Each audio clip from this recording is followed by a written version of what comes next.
So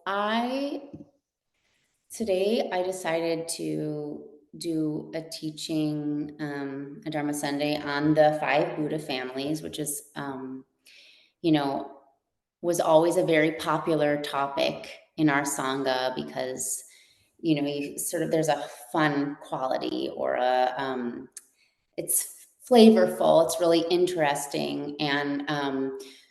But the reason for that is actually a very grounded one, which is that the whole point of dissecting our awareness into these characteristics and qualities is to draw upon sort of the wisdom of the Vajrayana path, which is workability. And so the reason we even delve into sort of this system of processing, these wisdom qualities or neurotic qualities is because we're working with our working basis, which is ourselves. And I always say this, there is no path apart from our footsteps, from our own heartbeat. We are the path. The path is not apart from our own experience. And so what I really love about talking about these five wisdoms and Buddha families and different qualities is because it's very reflective about the heart, the sort of like the heart bone of the Vajrayana path, which is working directly with our experience. So today's teaching is going to be, the master in the West of this teaching, although he is absolutely a figure that has some of his actions were problematic and harmful to his students, and that I hold space for that, and is Trungpa Rinpoche. So while I'll be drawing from the inspiration of his really phenomenal teachings on the five Buddha families that he wrote in the English language that are like pretty much, I'd say, the canonical texts that we have in the West so far about them, I want to really just hold space and name it that he had, as a person, he was problematic in a lot of ways and harmful to a lot of his students and created a wave thereafter in generations. So I just think that's an important thing to do as Dharma practitioners, because the Dharma, again, is not separate from who we are. And I think that we have to stand by our actions. And we're so lucky to be in a community like Natural Dharma, where we can really hold our teachers and our Sangha members accountable. And that's a really beautiful gift and actually goes right in line with these five Buddha families altogether. So I always like to begin teachings and sessions with meditation because I believe that's the heart of the matter, that we can talk all about these philosophies and interesting theories, but the only way that we can actually work with what's happening is to relate directly with our experience. And the seed of working directly with our experience is through meditation. And meditation is familiarization with ourselves and how we perceive our reality. So let's start by taking refuge, and then we're going to begin by meditating together.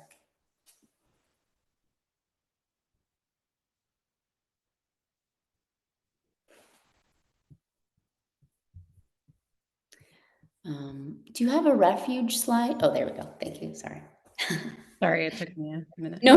I was just making sure. I was like, I didn't ask. Thank you. In Buddha, Dharma, and Sangha, we go for refuge until enlightened.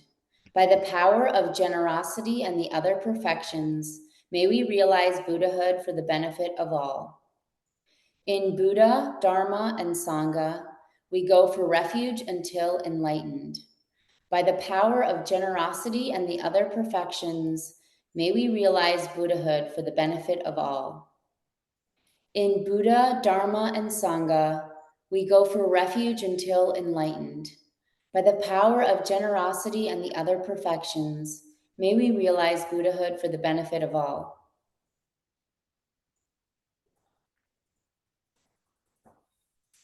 Okay. So we'll begin by taking a comfortable seat, whether that's in a chair, laying down, or on the floor with your legs crossed. Whatever best allows you to support your body in this space. Meditation is a space of reflection, understanding, presence, and nourishment. So please make sure to find comfort and nourishment in whatever space and position you choose in your body. Relaxing your shoulders, slowly anchoring your attention and awareness on the natural rise and fall of your breath without altering your breath in any way. Coming to your breath as it is. To the best of your ability, keep your trunk upright so that your breath can flow naturally, as if there's an invisible string through the center of your body coming up through the crown of your head. Relax your gaze downward and slightly in front of you. Not fixating on anything in the visual field, but rather allowing your gaze to rest gently on whatever's in front of you, like a butterfly rests on a rock, not fixating too closely on the details of what you see. You can bring the tongue to rest on the roof or palate of your mouth, allowing your jaw to drop and relax ever so slightly so that your lips part.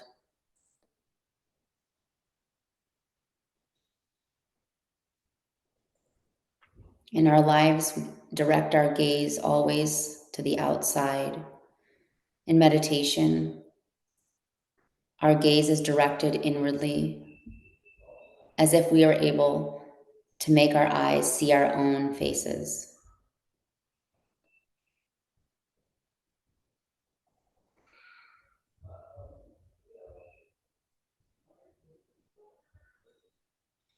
As you allow your awareness to anchor on your breath, when thoughts come, you can simply let them pass through the breath. You might try labeling them as thinking and letting them pass.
We'll do a brief somatic scan to sort of bring ourselves to the natural presence that the body allows. Slowly move your attention, breath, and awareness to your feet, imagining that you're able to breathe in and out through the pores of the skin on your feet.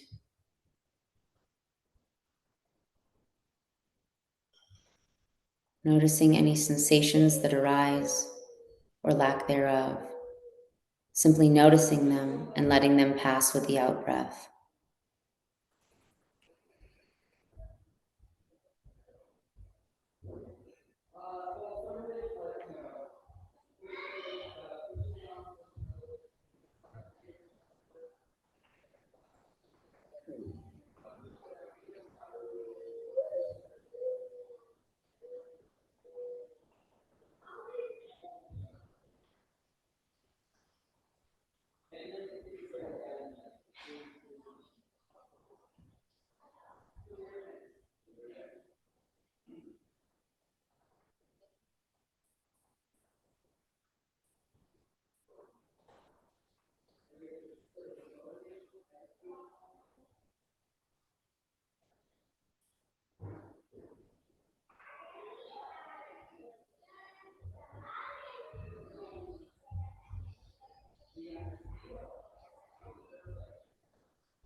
Breathing in and out through the entirety of your feet and toes, the top of the foot and the bottom of the foot.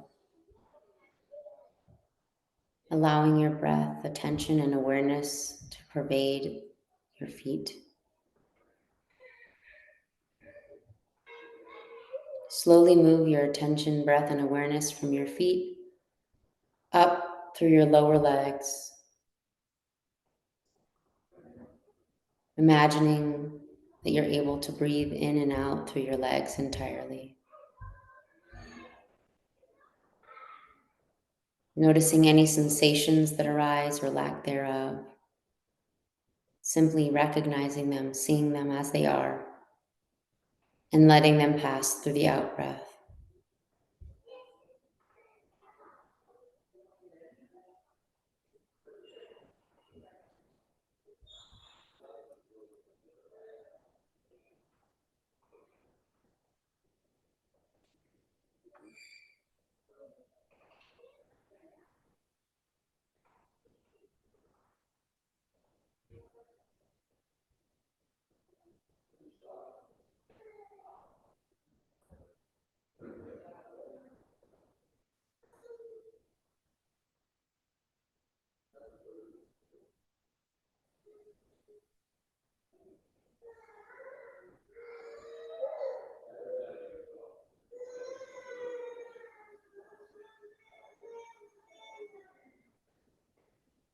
Anchoring your attention, breath, and awareness so that you're visualizing breathing in and out through your lower legs.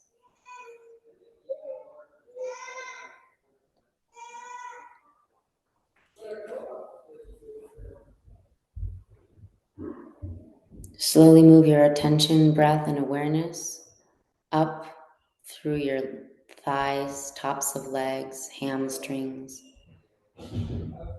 so that your entire upper leg is filled with your attention, breath, and awareness, envisioning that you're able to breathe in and out through your legs, your upper legs.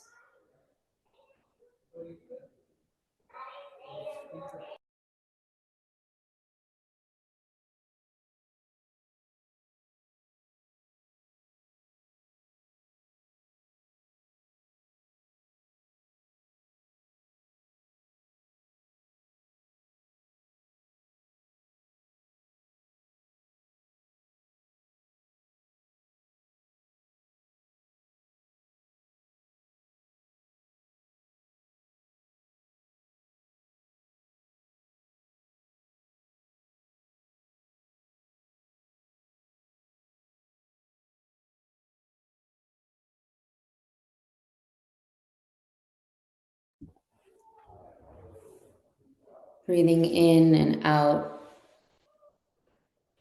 through the tops of your legs, the upper part of your leg, noticing any sensations that arise or lack thereof, simply noticing those sensations and letting them pass with the out breath.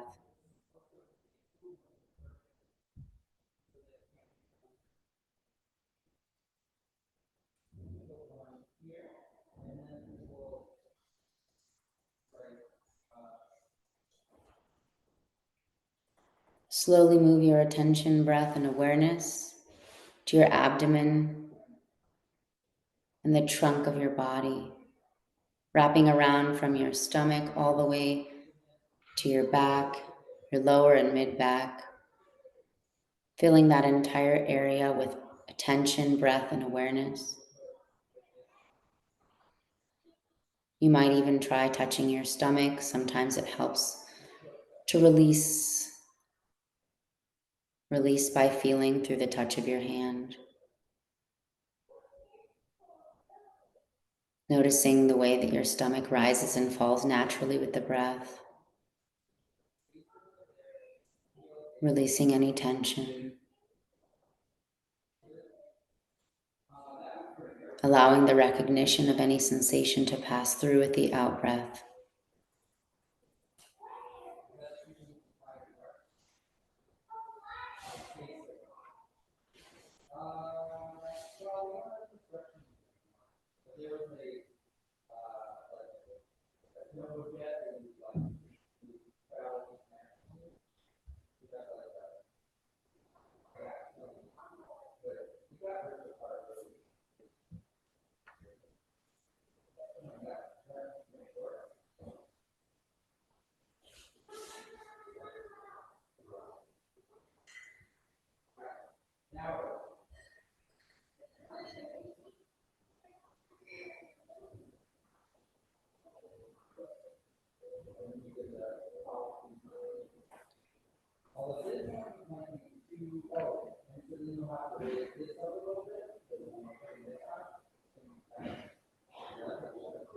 Slowly allowing your attention, breath, and awareness to travel up from the trunk of your body, up through your chest and heart area, wrapping around to your upper back, shoulders,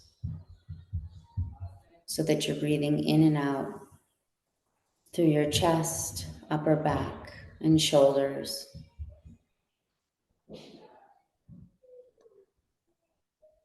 There tends to be a lot of sensations and feelings connected to that area.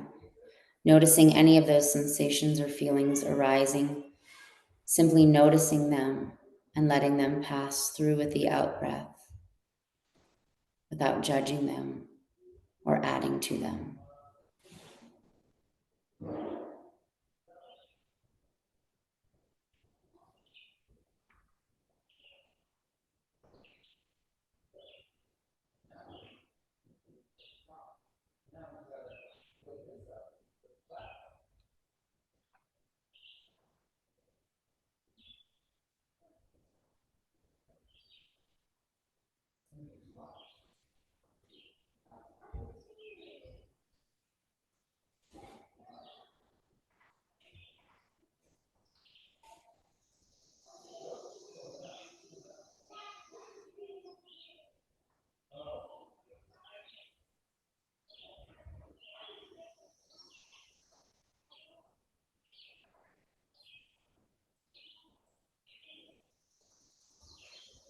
Breathing in and out through your chest, upper back, and shoulders.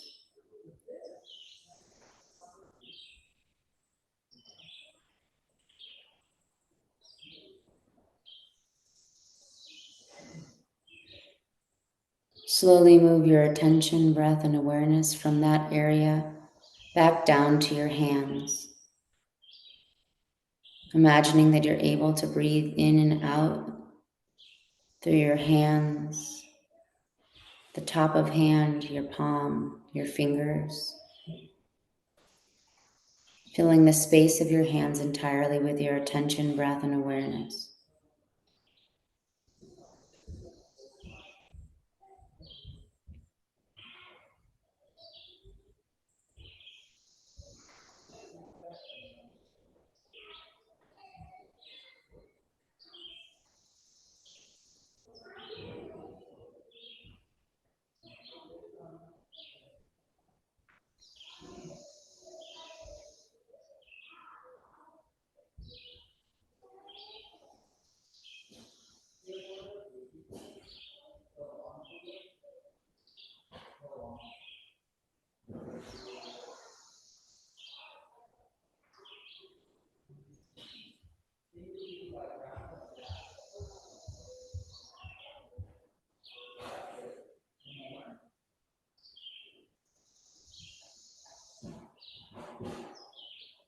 Breathing in and out through your hands.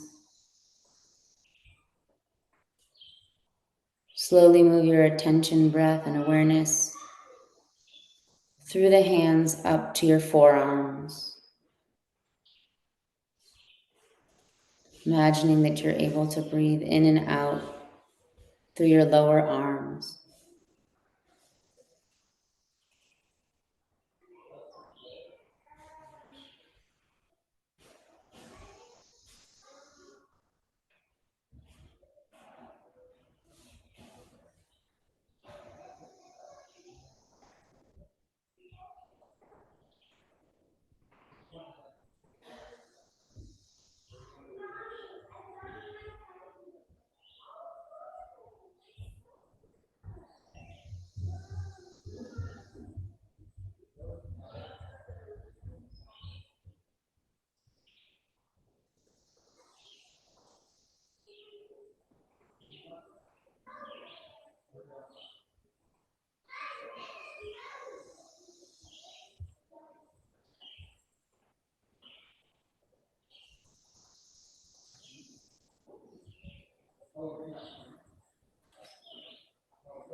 Moving your attention, breath, and awareness from your lower arms up to your upper arms,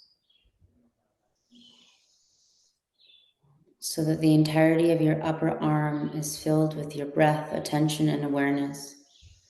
Breathing in and out through your upper arms, noticing any sensations that arise or lack thereof.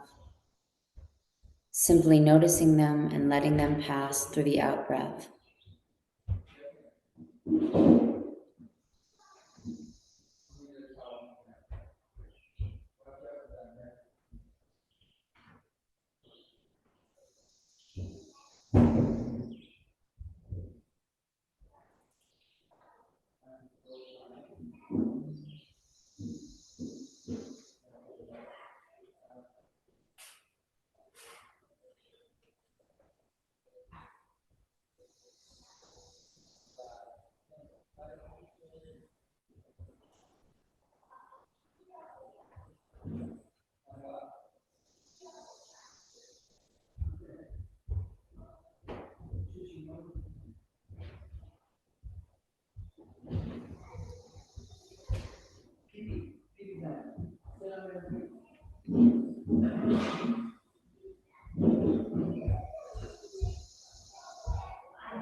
Breathing in and out through your upper arms, slowly move your attention, breath, and awareness all the way up to your neck and throat. Allowing your attention, breath, and awareness to pervade that entire area, wrapping around your neck and throat area, as if you're able to breathe out entirely through the pores on your neck and throat. Noticing any sensations that arise and letting them pass through with the out breath.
Breathing in and out through the sensations of your neck and throat. Allow your attention, breath, and awareness to move up through your face and head.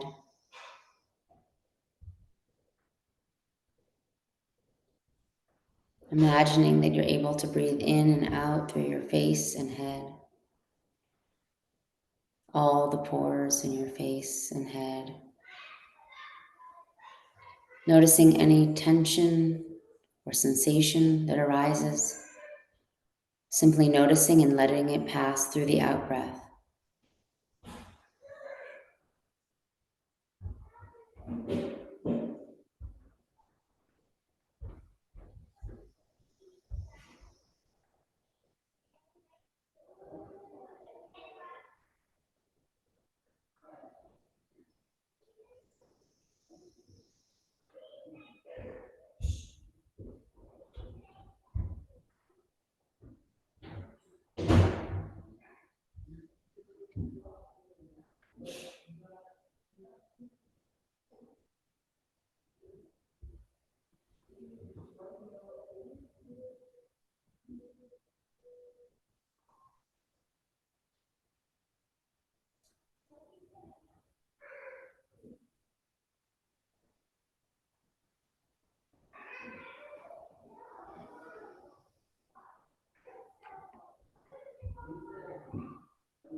Breathing in and out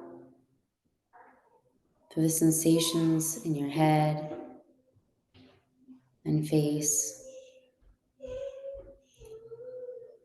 Take a few breaths to take in the totality of all the parts that we scan through. Breathing in and out through your whole entire body, from the crown of your head all the way through, down to the tips of your toes and fingers, from back to front, allowing your attention, breath, and awareness to pervade the entirety of your body.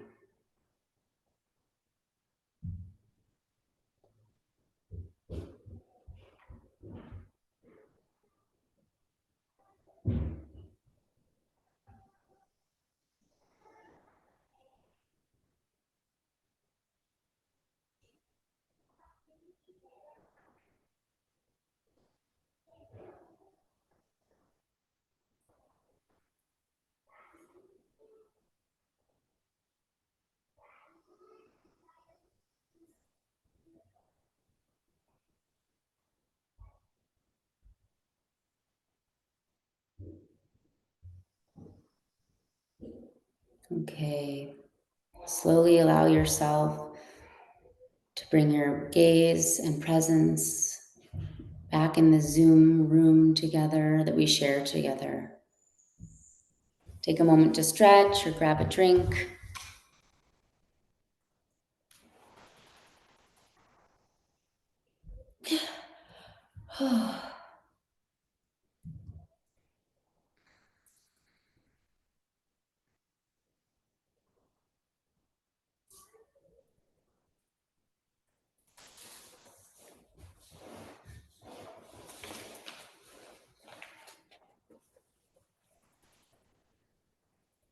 Okay, just scanning through and seeing all the faces here. Really good to see everyone.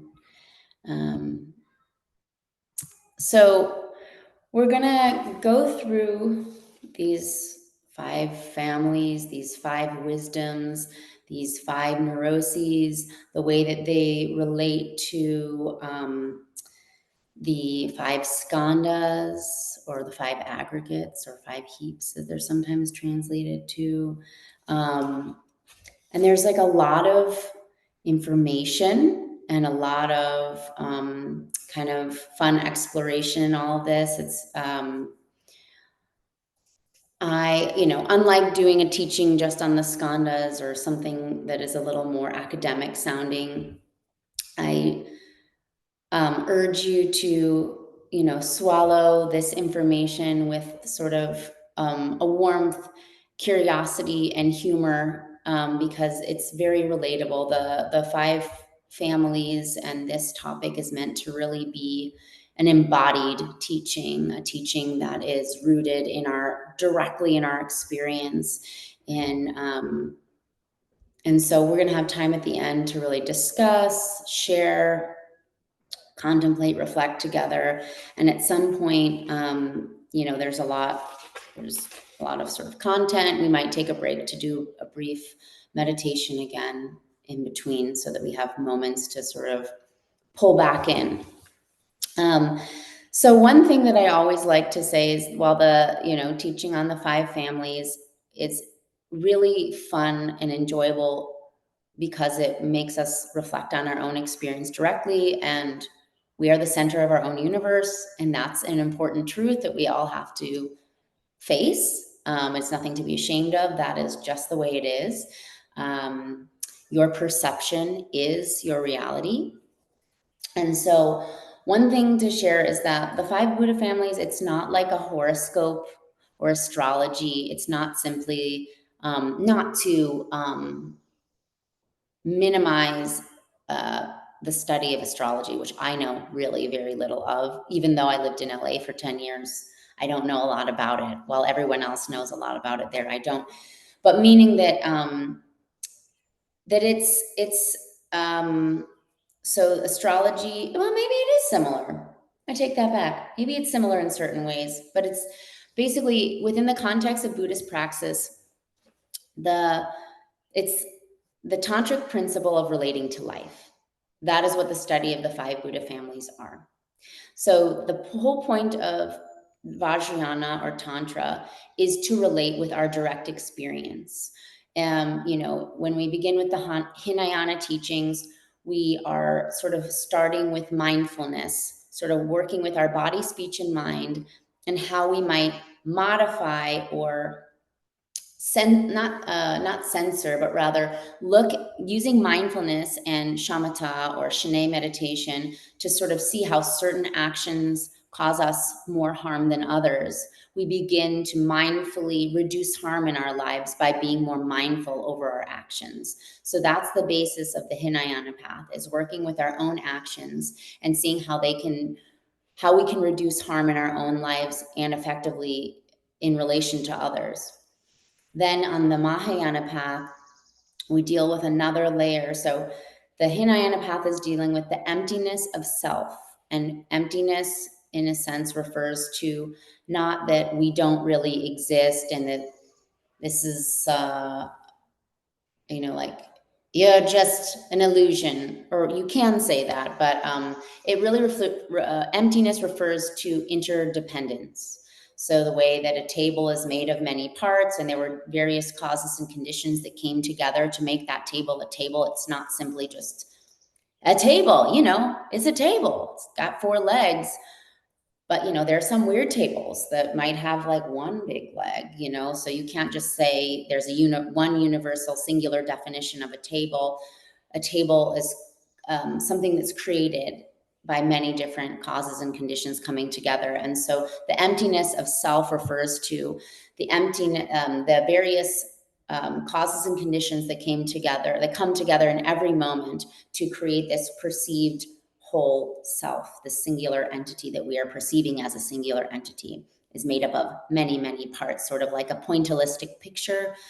The way Seurat used to use many of the artists points, and then from far away, it looks like a whole landscape with broad strokes. But then when you go up close, it's made of many, many, many different points coming together. And so that's what that refers to. And then on the Mahayana path, we work with the fact that there's not only emptiness of self, but emptiness of other or phenomena. So we begin to work with our reality in terms of that everything is interdependently woven together through different causes and conditions. So, you're here, and also your mom, your friend, and the trees and the sky are all different factors coming together, and we work with that. And what that brings up for us, the emptiness of self and others, we begin with the rise of compassion, and we work with Maitri, or this sort of altruistic nature, where once we begin to recognize the emptiness of self and all phenomena, compassion arises naturally. That is part of our basic awareness. It is naturally compassionate. And so we begin to not only aspire to our own awakening, but we realize that with all this connected, interdependently woven set of causes and relational conditions, that our own actions and wakefulness inspire the goodness and wakefulness of those around us.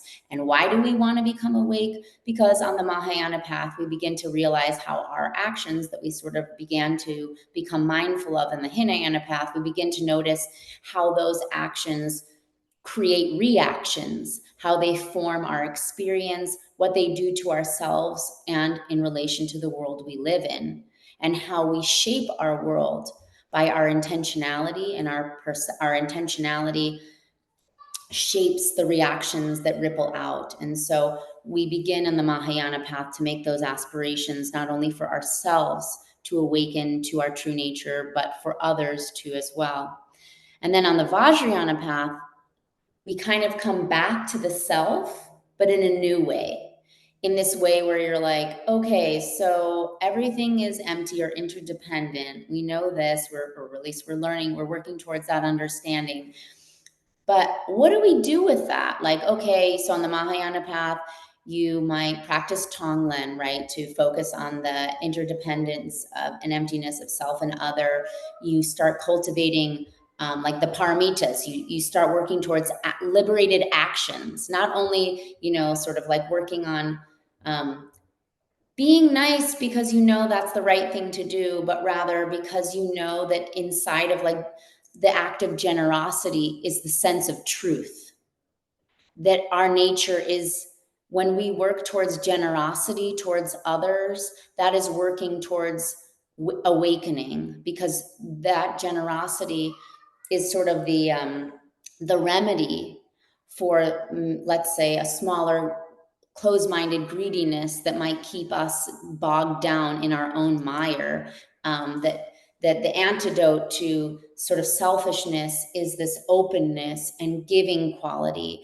And so Mahayana, naturally, the Vajrayana contains all the yanas. The Vajrayana, we are basically recognizing the emptiness of self and other, the interconnectedness of everything, the compassion is our true nature, part of our true nature. And then we find a way to work with everything taking place, because in addition to not stealing, not lying, not cheating, and things like that, not killing, we have a lot of emotional baggage and stuff going on all the time, with what's happening all the time, right? So in any given moment, you may not be committing a terrible crime, but it might feel horrible when, a dear friend forgets to return your call for a week, and you begin to ruminate and spin out of like, well, is she mad at me? Well, now I'm mad at her because I think she's mad at me, and I'm not going to answer her call when she calls back. And as a result, you guys might not talk for 6 months. And it was all based on kind of this rumination and cycle and blah, blah, blah. And so these 5 families or 5 principles are sort of a way, a tool for you to get to recognize your patterns and traits. How do you handle the world? Like, what is your personality style? What are the things you like? What are the things you tend to go away from? And in learning these styles, you can also learn the sort of your own styles of liberation.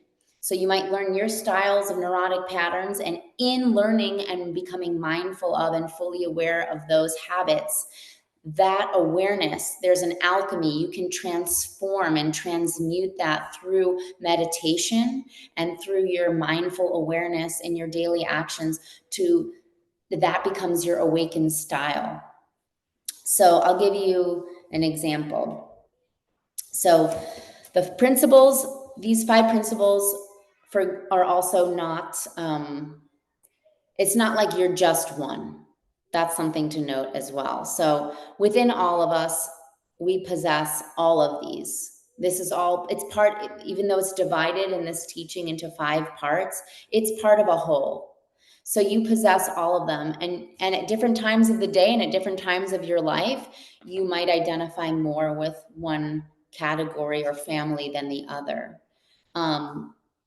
So that's an important thing to say as well. So we have the Padma family, whose color, I'm going to stop doing thumbs up. The Padma family, which is associated with the color red, desire. Its enlightened quality is discriminating awareness, or I'll say it's liberated quality. It's associated with the skanda of perception or impulse. Its symbol is the lotus. Its season is the spring. Its yidam or deity is Amitabha. And its directional quality is west. I'm just going to sort of list them all, and then we'll go through them. The second Buddha family is Radna. Its color is yellow. Its sort of emotional quality is pride. Its liberated quality is equanimity. Its skanda is feeling. Its symbol is jewel. Its season is autumn. Its Yidam is Radna Sambhava, and its directional quality is south. Next family is the Vajra family. Its color is blue. Its emotional quality is anger. Its liberated quality is mirror-like wisdom. Its skanda is consciousness. Its symbol is scepter. Its season is winter. Its yidam is akshobhya, and its directional quality is east. The next is the karma family. Its color is green. Its emotional tendency is jealousy. Its liberated quality is all accomplishing wisdom. Its symbol is sword or crossed vajra. Its skanda is concept or formation. Its season is summer. Its yidam is Amoga city. And its directional quality is north. The next is the Buddha family. Its color is white. Its emotional quality is ignorance. Its liberated quality is all-encompassing space. Its skanda is form. Its symbol is the wheel. Its yidam is Varochana. And its directional quality is the center. So on a tantric level, people are divided into these 5 types, but everyone is made up of one or more of these types, and you and all aspects of the phenomenal world are also made up of these types. So, you'll notice that winter, for example, has really distinctive characteristics and qualities, energetically, experientially, temperature-wise, visually, than spring or summer. And you'll notice different states are sort of governed by different seasons, like I just moved to Vermont, and it is a place that probably has more of a broad spectrum of all these Buddha families embodied in its seasons, whereas Los Angeles, Southern California doesn't, right? It doesn't really have a mind of winter much at all in the same way, right? It does get its own version of winter, which is more like, spring here. So they refer to qualities, these families refer to qualities in all of us, and different types of people mean there's different types of liberation. The Buddha had, made 84,000 teachings plus all these more teachings coming out. And that's to compensate for all the different styles and personalities and qualities. Like there is no one way to do it. And that's something that we begin to process in the Tantra and the Vajrayana, which is that you're not gonna experience and like things in the same way, because that's just not who we are. So for example, my husband is someone who tended towards, he really was attracted to Zen Buddhism, because at first he was like, I don't like all the kind of like color and drama and ritual involved in Tantric Buddhism. And he was really drawn towards just seated meditation practice and Zazen and things like that. So that's like a different style, right? He's a sort of a different style of family. I, for example, am really into theater and art. And so Vajrayana really appealed to me because of all of its bright colors and rituals and pomp and circumstance. That really was attractive to me. So these 5 Buddha families are guidelines to your perception or experience, and you perceive and experience things in relationship to these 5 Buddha family principles. And in Vajrayana, like I said, there is no path apart from our footsteps, and we must work with all these elements that we see within us to see exactly the way we are and who we are and the way we work. Because as Rob Priest says, he writes a lot about how we have to cultivate a healthy ego when working with Vajrayana practices. We can't simply say like, the ego doesn't exist. I don't exist. I'm made of all these interdependent causes and conditions, and therefore I don't matter. Like, I just want to skip the part where I'm working with what's here and override it in order to, get over it quicker. There's a book that my kids read about. I'm going on a bear hunt, and it basically, the tagline or log line is like, you can't go over it, you can't go under it, you have to go through it. So in order to go through deeply the experience of selflessness, you have to really work on your selfhood and have a healthy ego and like understand who you are, which I think is actually the most brilliant quality of getting older. Is that, I feel like when I was younger, I always wanted to be someone else or like someone else, or I wish I was different, whether it was like that I looked different or acted differently. I feel like part of the wisdom of aging is getting more familiar with who you are and your unique eccentric qualities that are innate to you. So the importance is, we cannot have something called Vajra pride, which is like pride in our true nature, because the secret wisdom of the Vajrayana is that we are always already possessed of these liberated qualities, so that the process of unearthing them, it's a process of unearthing them rather than of like adopting something from the outside of ourselves and like putting it on like a hat.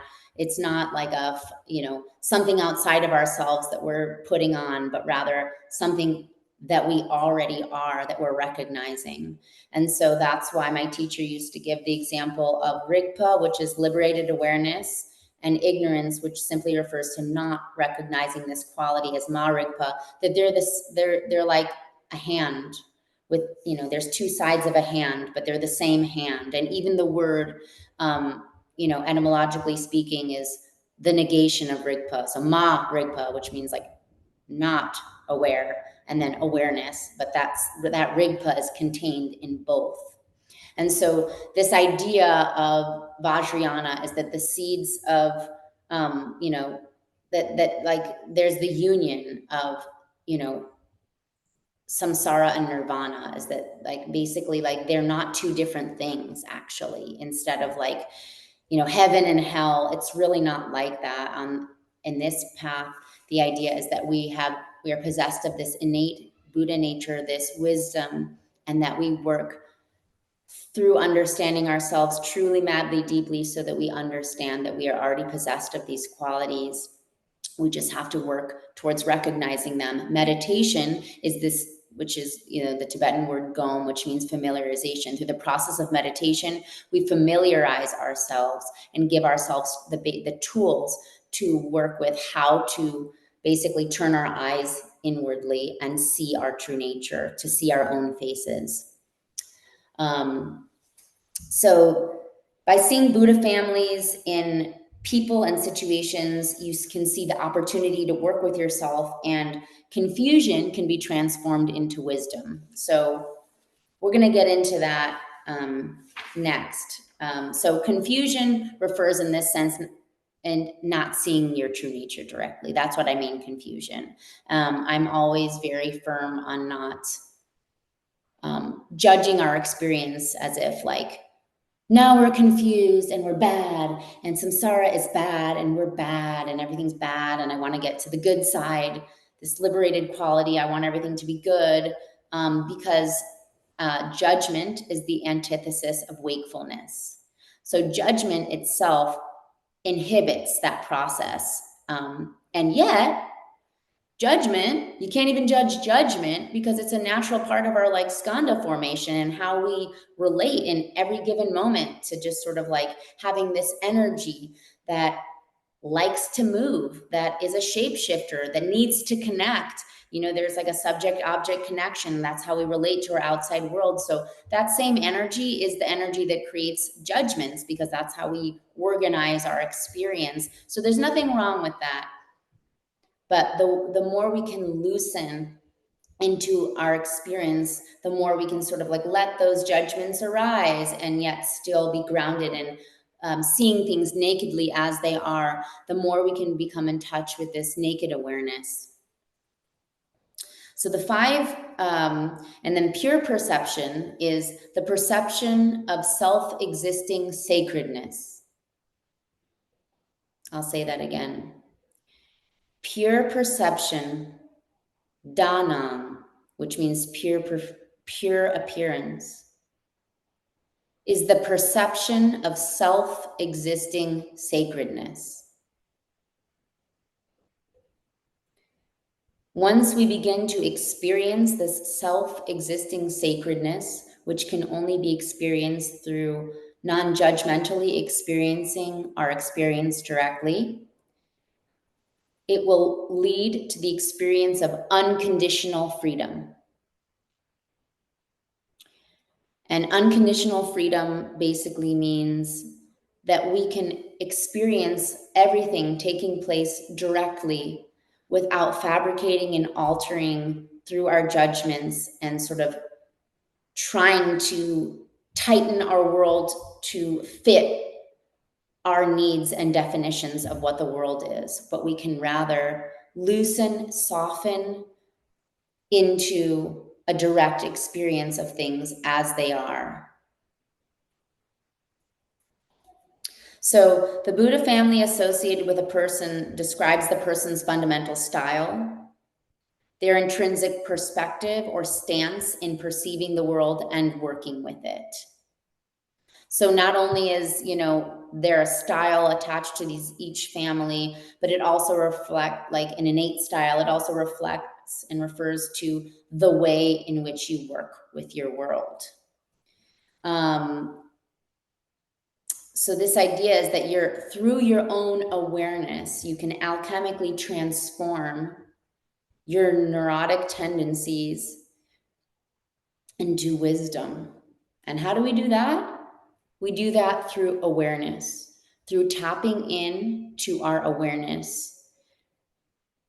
Our awareness is self-liberated, which means that we have this basic nature, this open, spacious awareness, and we don't fully recognize it because part of this awareness are these qualities of movement, judgment, making, breaking, shaping, which are just energetic qualities. But the more we can recognize that all of them are pervaded, like that there's nothing that is without this all-pervasive awareness and spacious quality, that these are all enveloped, this is all part of the same thing, the way then we can use this as a tool of liberation. You know, even in like, you know, a 12-step program or different types of healing modalities, they always say like, you can't make any change without becoming aware of something, right? You first have to become aware of what's going on. So working with the 5 Buddha families also gives us an opportunity to become like tools to recognize certain qualities of like, what's going on? Like, what are my patterns? Like, yes. So,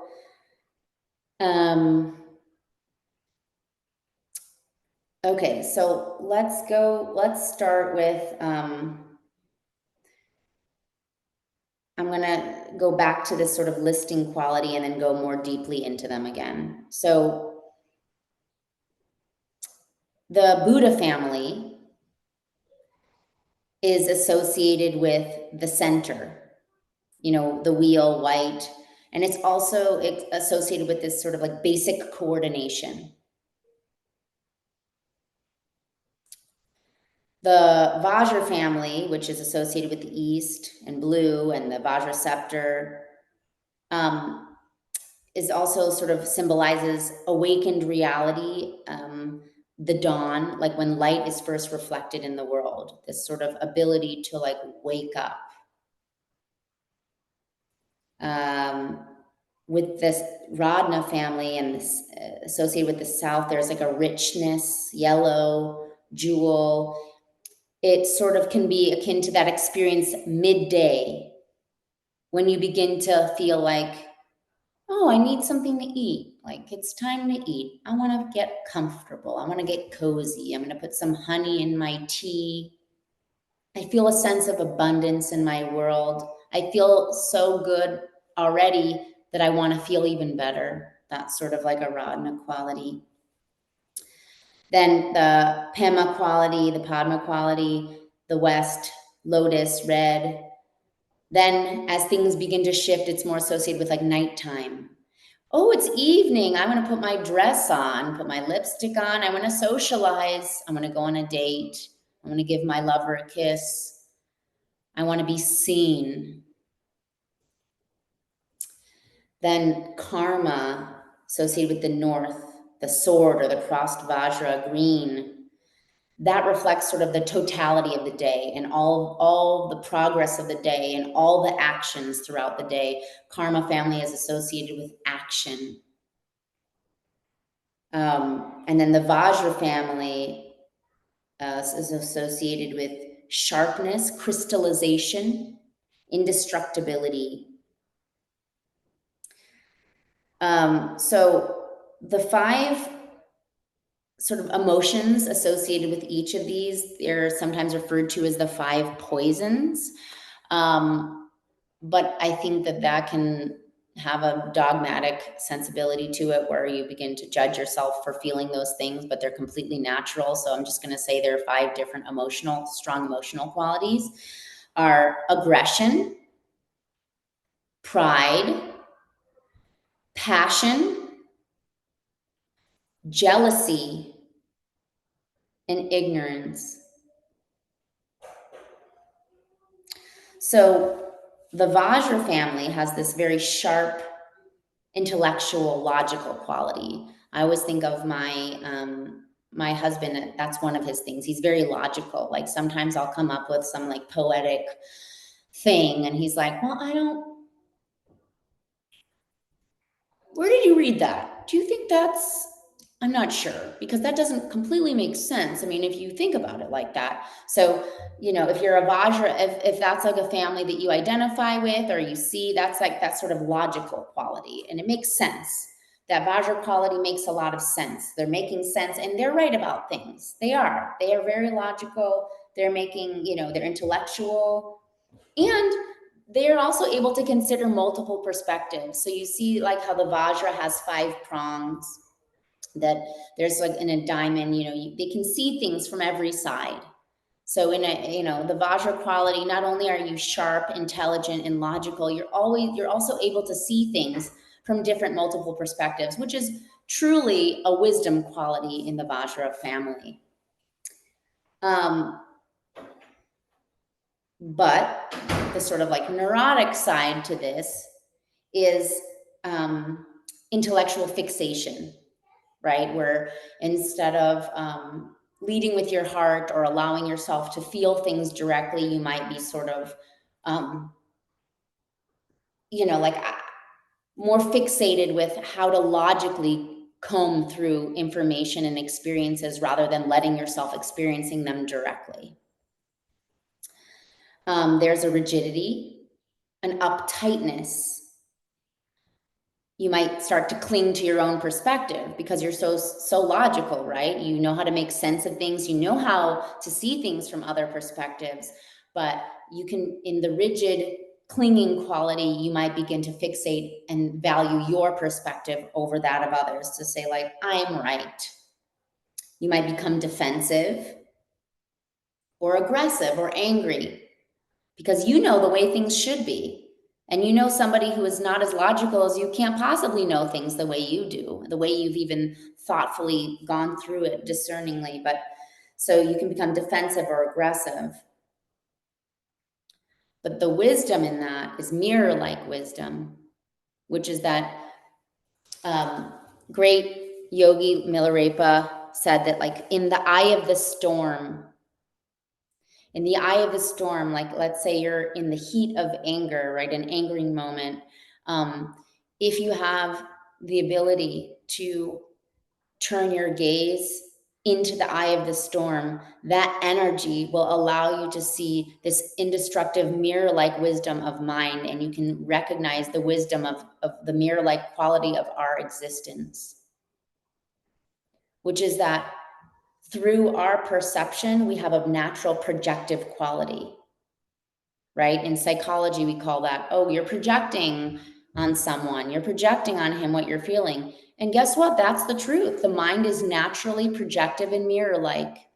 That wisdom quality of mind, there's an aspect to the nature of mind that is mirror-like wisdom, which is recognizing that the mind is naturally projective like a projector. And yet, the basis of the projection that we're witnessing as external to ourselves is inherent to our own being. That projection is coming from within. So that's the mirror-like quality. And so while you have this intellectual, sharp quality that can become at times too rigid, aggressive, you also have the potential to recognize this liberated quality of mirror-like wisdom, which is part of mind's true nature. So that's the Vajra family. Now there's the Radna family, which is the gem, precious stone. You have a very expansive personality and you love to enrich your environment.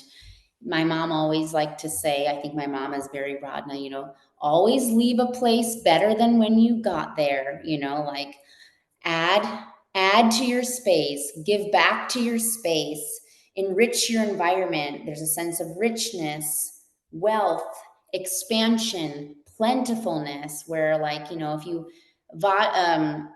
speaking of astrology or horoscopes, I would say Radna is more like the Taurus of the, they like a sense of home, but they also like to expand out. Like they want to feel full. They feel so full, and they want to expand that fullness and share that fullness. So there can be a lot of generosity in that quality. There's a desire for riches, soft things. You like there's a deliciousness to experience. You like your experience, and you like to cultivate nice experiences. Someone who's really interested in feeling nice. And in the neurotic sense, this can manifest as greed, ostentatiousness. And one quote that Trungpa Rinpoche said that I really thought was great is, if you expand constantly and open heedlessly, it's like swimming in a mixture of butter and honey. So there's a sort of like, you can begin to get like lazy and sort of like overabundant, you can sort of take it too far, too much of a good thing can be too much. But you expand yourself in every way, and the enlightened expression or the liberated expression of this is equanimity. So equanimity is sort of like this one taste quality where you're able to experience things, and instead of judging them and saying like, this is good and this is bad, you can experience things directly and sort of like have the spaciousness to hold them as they are, just as they are.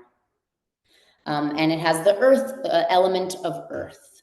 So like when the Buddha became awakened, he touched the earth, and the earth touching mudra, and said, with the earth as my witness. And so, the reason I like to start these sessions with somatic grounding meditation is because that sort of body quality has an earth quality, and to settle into that sort of quality of witnessing ourselves is easily accessed through somatic experience. So then we have the Padma family. I feel like this is often talked about because it's a very, it's like a sexy, this is the sexy family. And it's the lotus, which is one of the great, biggest symbols for Tantra in general is the lotus, how the lotus, this beautiful, pure pink, white flower grows in the mud.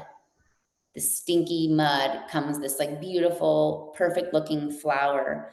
So it grows from the mud, yet it's clean and pure, right? So why is that a symbol, an embodiment of the Vajrayana? It's because here we are, we're very imperfect seeming. We got a lot of attachments, aversions, a lot of hangups, a lot going on, and yet we're completely possessed of this pure nature. This wakefulness is always already present, and therefore we are possessed of this lotus diamond Vajra nature always. So here we are in the mud, but we're lotuses too. Its neurotic quality is passion, grasping, a desire to possess, like being a jealous lover. You only want to seduce your world without a real concern for communication. That is something I feel like, especially if you're a woman and when you're young, it can be very hard. You learn to speak gently, to become likable. That's a very sort of like Padma quality. You're the life of the party. You're very kind. It's sort of like, don't worry. If you hurt me, that's fine. I just still want you to like me. There's a kind of people pleaser quality in the Padma family. So while the seduction can be sort of manipulative and excessive, it's also rooted in compassion. There's a lot of compassion there. You can really empathize with that quality. There's a real strength to that.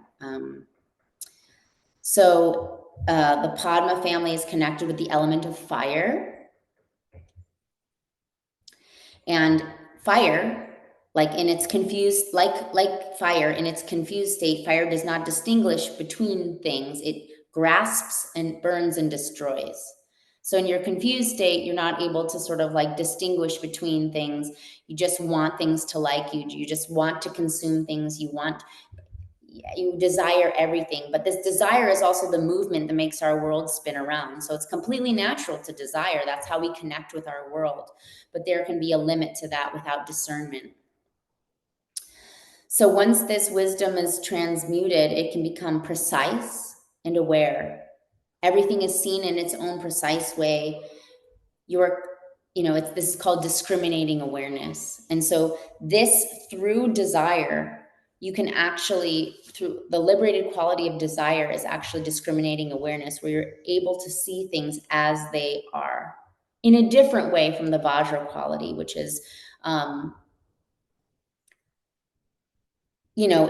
there's in the Vajra quality, it's, a different kind of discernment than in the Pema quality. There's like, the mirror-like quality is different from this discerning quality. The discerning quality is more crystallized, where you can really see the different qualities of mind. Like when you're sometimes the greatest people pleaser, while they may not know themselves truly, can know others very well, right? You notice that you can actually, in trying to get people to like you without knowing that, perhaps if your subjective wish is to be liked and loved, you can really get to know your audience, right? You try to become the best performer. You really get to know what people want and like. And that refined quality is discernment. You can really see things even in their own element distinctly. So that the liberated quality is this discriminating awareness, where you're constantly engaging in like spontaneous hospitality and compassion, because you really get the way things are. You see who people are. Then there's karma, which is north, sword, cross vajra, green, action, Amoghasiddhi. Its enlightened aspect is all accomplishing action in a transcendental sense of fulfillment.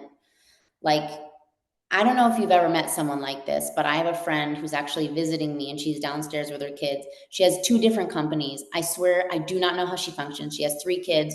She's a CEO of 2 different companies. She is Miss Action. Like, she can just get things done in a way that I'm like, I don't even know how her days work. She's just, so that is the action of karma, the karma family. That energy is all accomplishing action. You just do things. You can just get things done. You say, oh, can you help me? Actually, I was thinking of, I needed some help like redecorating my living room. She literally helped me redecorate my living room in one day. She was just like, well, we're going to go here. We're going to go here. We're going to go to Home Depot. Then we're going to go to Home Goods. And then I was like, oh, that would have taken me 6 months of indecision. But certain people have that energy.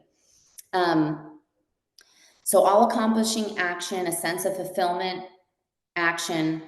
The neurotic quality of this can be jealousy, comparison, or envy. Karma's basic energy is the energy of efficiency. But you can sort of, with that efficient energetic quality, you might start to lack that inward quality because you're like, I know how to get things done. I don't really care. Like, why do I need to look inwardly or reflect on how I'm getting things done? I'm just getting things done. So you can sort of, you have the desire to develop the world, but not yourself. You feel like you can handle your world properly because you know you can get things done. But there can be an irritable, angry energy that comes with that. You always feel like there's a problem that needs to be solved. So it's like you're drinking your tea in the morning and then you see that there's like a hair in your tea. And then you pull the hair out and you start sipping your tea, but then you're like, but where did that hair come from? Why did I have the hair in my tea? So then you put down your tea, and instead of being able to just like pull the hair out and drink your tea, you're already searching for like, well, is my dog shedding again? Okay, well, I need to brush the dog. I should really take the dog to the groomer. You can't really sit still and be with things and accept them as they are. Everything becomes like a problem that needs to be fixed, as if things are always fixable. And as we know, things aren't always fixable. There's a sort of neurosis or desire to create uniform world, one that you can grasp and control, and you can't. The earth element is wind. The element is wind. And when this resentment falls away, this pure energy of fulfillment and action, you begin to see the sort of liberated qualities. You can see the possibilities in all situations and automatically know what the right course of action is. That is like an uplifted quality of the karma family. So then there's the Buddha family, which is the Buddha, the wheel, Varochana, center, element of space. It's sort of the environment that allows the other principles to function. It's a big space holder. This also reminds me of my husband. This is highly meditative and contemplative. Its neurosis or klesha is ignorance. And you can, instead of being like spacious, you can become spaced out.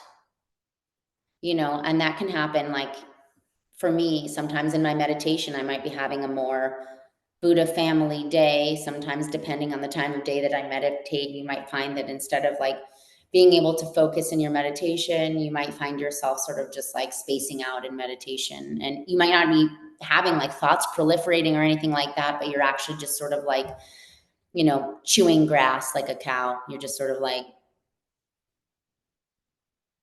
not fully present. So, but it can be, the Buddha family is known for being meditative, contemplative. Its sort of neurotic quality is that sort of spaciness, ignorance, unwillingness to express yourself.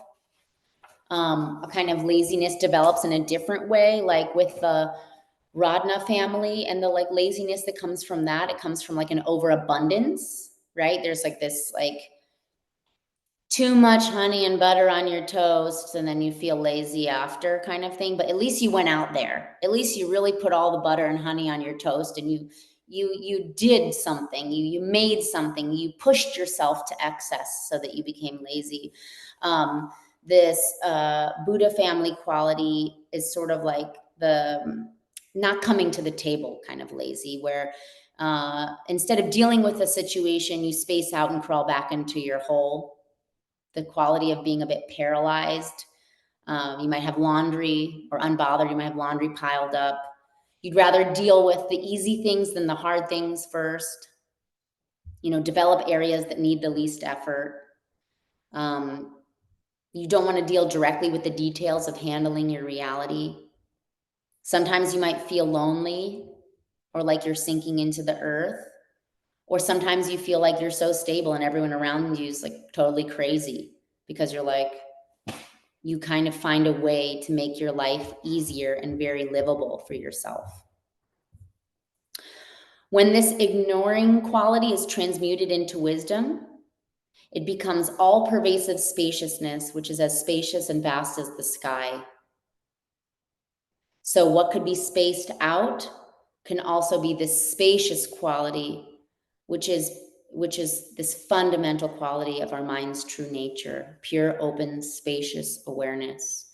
That is what allows all these other qualities to dance together, is this spacious quality.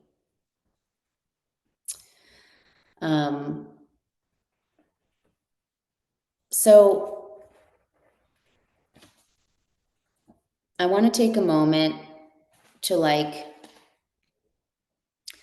just drop some of the talking and just meditate, because there's just a lot of information swirling around. So find a comfortable seat.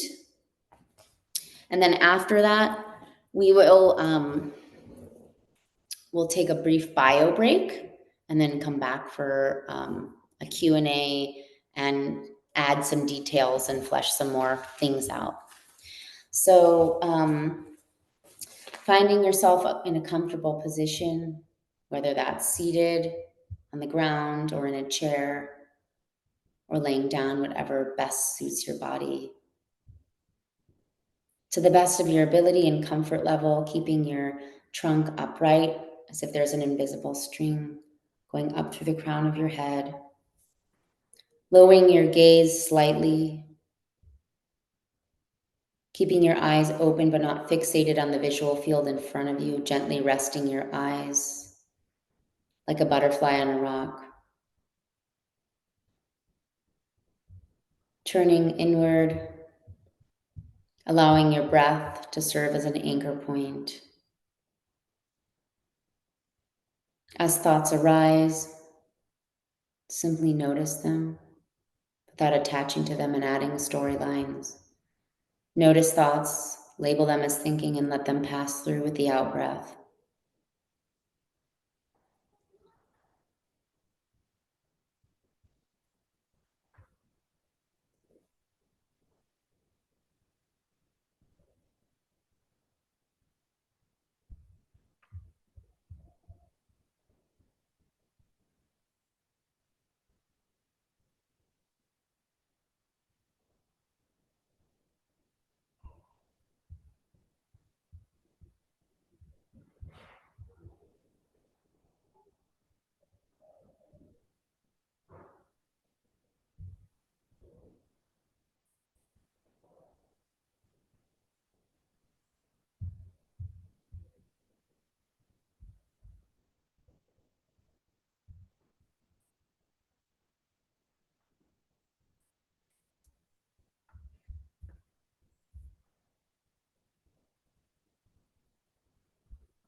Okay, so we're gonna take a 10-minute bio break, and then we will be back at 11:40.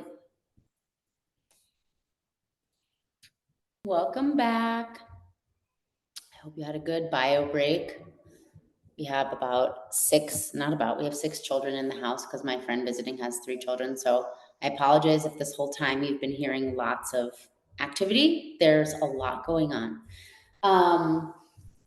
So this is the time in the teaching or Dharma Sunday that is my favorite part, which is when I get to hear from all of you. I've just been talking a lot this teaching about these Buddha families and giving some information about them and why they kind of relate to the Vajrayana and maybe to our experience. But I would love to hear from you all. Any questions, any thoughts? It's also, I'm an open book. So if you want to ask about other things going on in your practice or share something else, it's a great opportunity. This is a community of spiritual friends and would love to hear from any and all of you. Or if not, we'll keep going. Karen. Hi, Zoe. Thank you so much for this teaching. In the meditation that you had, the second one, I was thinking about how, all these qualities, even though we have tendencies of our own towards maybe one or two, like I can see all these qualities in myself at different times and relating those to like my actions or noticing that in the moment or trying to understand the actions of others. If I it helps bring a context, right? It's a tool. Right. So, and then thinking of, here's this neurotic quality of that particular archetype, on one side, and then the noticing allows me to then say, oh, but here's this wisdom that's right there in this within the same capacity. And thinking that it's really awareness that allows for that shift. And then I realized that's actually the title of your Dharma Sunday, like the alchemy of awareness. I was like, oh, okay, that's why it makes sense. So could you speak more, to that alchemy and awareness's role to allow us to see, how that neurosis and that wisdom are together? What Yes, we're learning from the noticing the neurosis. absolutely. That is a great question. Thank you so much, Karen. And thank you for being here.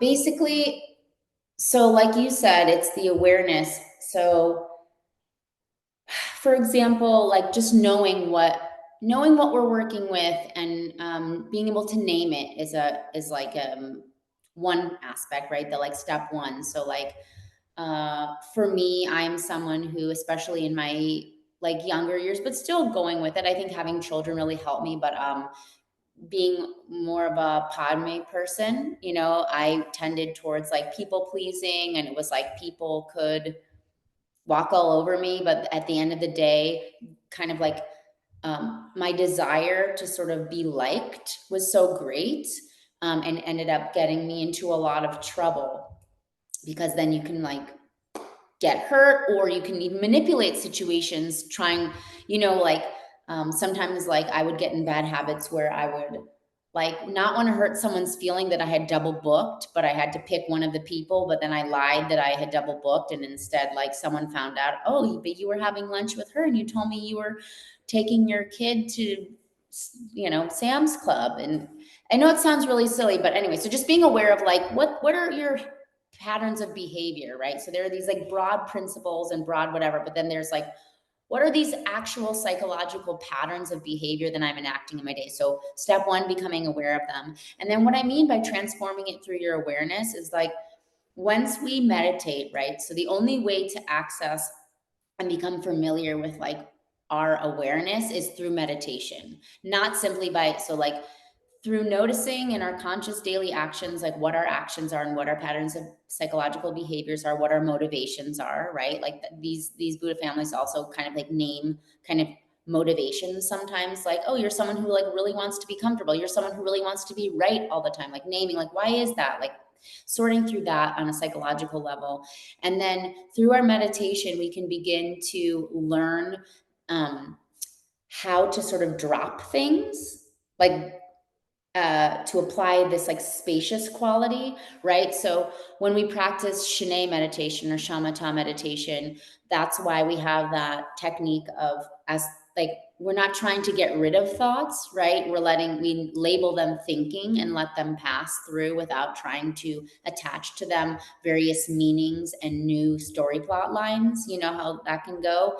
And so in meditation, we learn how to, what like a phrase is namparjak, which is sort of like let things fall. And so you start with recognizing, developing the spaciousness to sort of like let things fall, which means like letting them be, like seeing them and being like, oh, yes, I did do that again. Then you might develop the ability to remedy, which might be like, oh, in my non-cushion meditation life, making different decisions, because you have the mindfulness, you saw it, you see your patterns, you see in the process of meditation how to not enact them. And then you can go a step further once through the process of meditation, which is this sort of like examination quality, which you get in the process of latang meditation or insight or vipassana meditation, right? So with vipassana meditation, you begin to like explore the kind of qualities of awareness, right? Vipassana meditation, insight meditation is where you sort of say like, where is my mind? Where is it? And you sit there and you might have that sort of concept thought, where is it? But when you try to look, you can't find it, right? But you have to go through that process.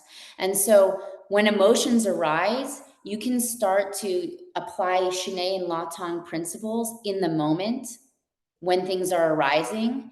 And then through this awareness itself allows you the ability to shift the sort of paradigm and perspective. So like in the heat of a moment of like fighting with, let's say, your spouse or something, if you meditate a lot, right? If you're practicing your meditation, then you will eventually be able to you'll be able to experience your anger as an energy rather than attaching to it. And so that is the transmuting, to experience these energies as they are without attaching to them. That is actually ultimate freedom. It isn't that there's suddenly something else, because the transmuting and the alchemy it's still made of the same stuff essentially, but then it sort of like changes shape because of the awareness. I don't know if that helps or not, but thank you. Diane. Hi. And you did just touch on this, but I'm curious about the practice. So you gave a general practice. Are there associated practices with each of the groups? Like, hey, if you find yourself in here, then maybe this is a practice, or you know what I mean? Like, yeah, in the teaching, are there associated practices, or is your recommendation to stick with that one more? Not like basic and a negative, but the generalized, yeah. So the twofold answer is that, so as I mentioned, each of the Buddha families had a yidam associated with it. So for example, in the Pema family, you'll notice that the yidam was Amitabha. And Amitabha also is like sort of like in the Chenrezi family. So like you might identify with practices with those yidams. Like, so if you're someone who is a sadhana practitioner, you might be working with Amitabha practices, Chenrezi practices.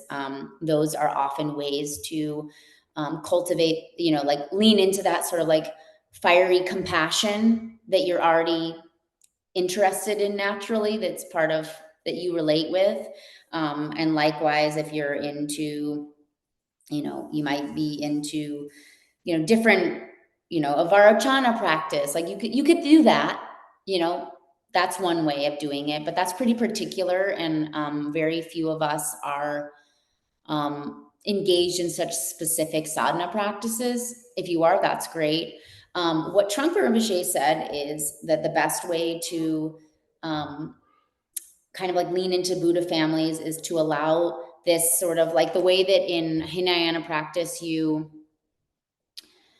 sort of develop mindfulness, right? And mindfulness means like becoming aware of like what you're doing. And that sounds really basic, but it's not. Like you're simply you're bringing that attention and awareness, like the way that you are to like body scanning or like anchoring your breath and like letting things settle. You begin to like start to notice, like, what do I do in a given day? What do I do in a given moment? How do I react? What do I then enact? And so using the Buddha family model, for example, to bring awareness to sort of like pure perception, because within each of these qualities, they show that there are like the neurotic qualities and the liberated qualities. So using the Buddha families to cultivate pure perception as like a kind of at first, a sort of a pure perfection is sort of like a pure perception, sort of being like, if you build it, it will come. So like when we do the deity practices, for example, we visualize ourselves, we do Chenrezi practice, you visualize yourself as Chenrezi.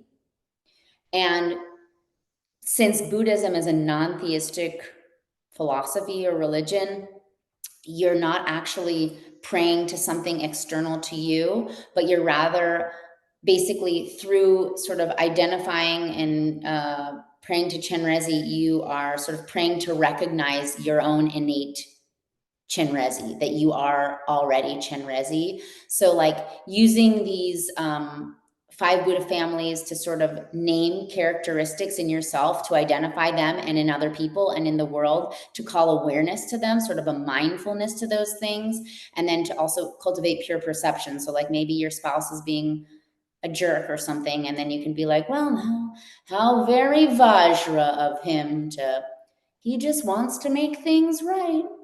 I get it. He just believes he's right. But then that might give you over time a sense of like, well, that's just something that's part of his nature. Instead of like digging the fight deeper, you might be able to drop it more quickly. And then Trungpa Rinpoche actually said at the end of this chapter that I was like studying to practice, to teach this, was that he recommends Tonglen as like something to really both mindfulness through Shanae and, working towards insight meditation, but like, Tonglen meditation is deeply transformative because it really like, it's a way of like bringing things up, like on purpose, like thinking of hard things and then working with them.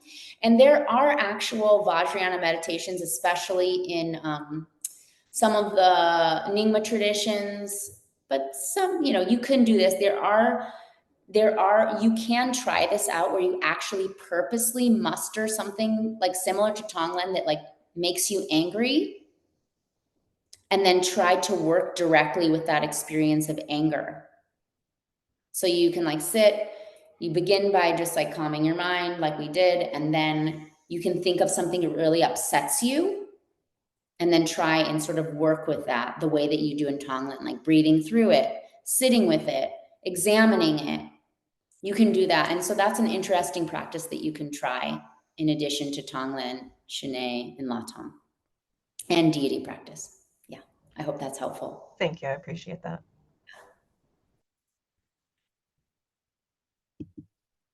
Any other questions? Laura.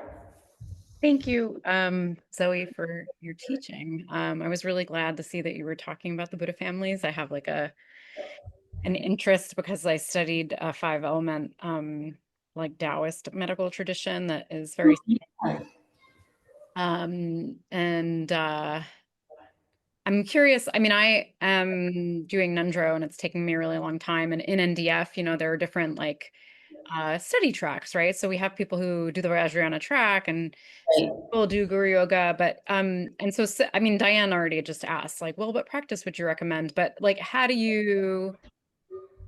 I really appreciated what your framing at the beginning, like the Hinayana, the Mahayana, and here is how the Vajrayana fits in. That was really helpful to hear you describe it the way you did. So, Yeah. how would you invite, practitioners who maybe aren't formally doing Vajrayana practice, but are part of NDF and part of the Hmm. tradition, to like kind of make this a part of their practice, or lives. Do you know what I mean? Absolutely. So I think the reason I taught that, because to be fair, like, as a mom of 3 children, I'm not currently doing any sadhana practice whatsoever. Like, I have done lots of sadhana practice. I did a 3.5 year retreat and I was a nun for many years, but I'm not currently involved in sadhana practice. And so that's a great question. I like to share the wisdom in these teachings because I find them to be sort of like very relational. And I think one thing that kind of is at the root of any path, whether it's like Taoist tradition or just like self-help, is like this getting to know yourself.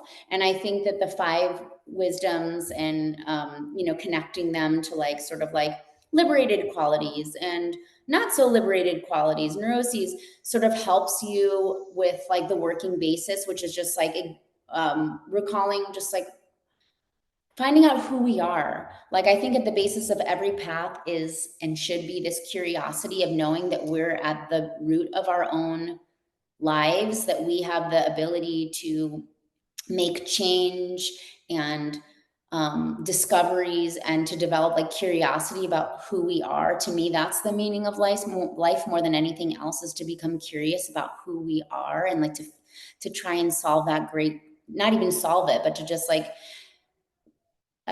dwell in that space of curiosity. And so there are all these amazing tools and religions and languages and ways of doing such, whether it's like yoga or for some people art. And I find that what was cool about the Buddha families is that it can literally just become like a vocabulary for you to sort of like a psychological exploration into, what kind of personality stuff, like what's going on. These are different types of behaviors. These are different types of things you see in the world.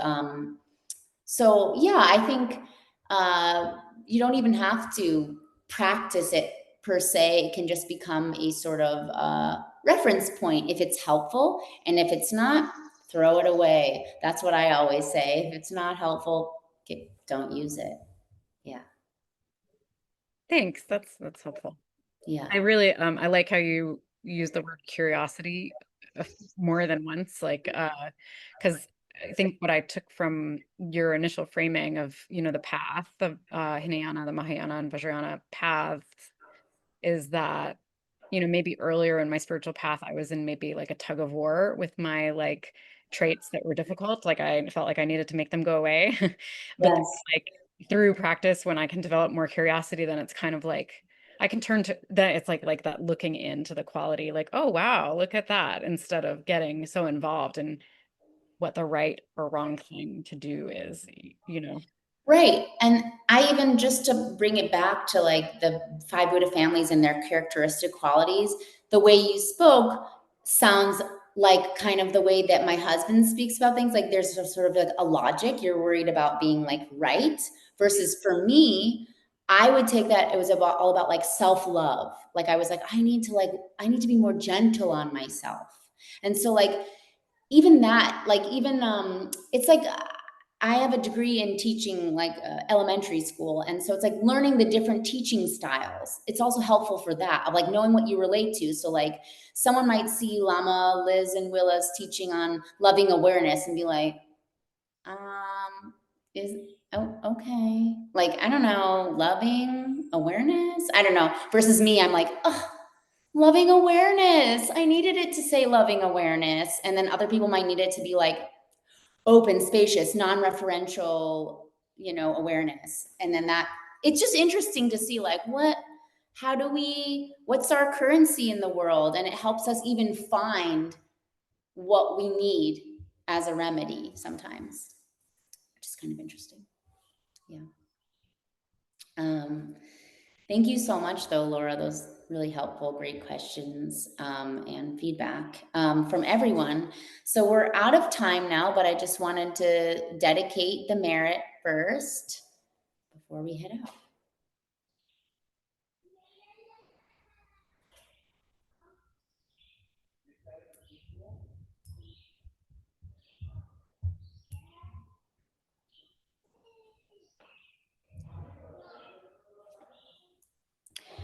May the pure, brilliant sun of bodhicitta dawn in each and every heart and mind, dispelling the darkness of suffering and confusion unstoppably until all are fully illumined and awakened.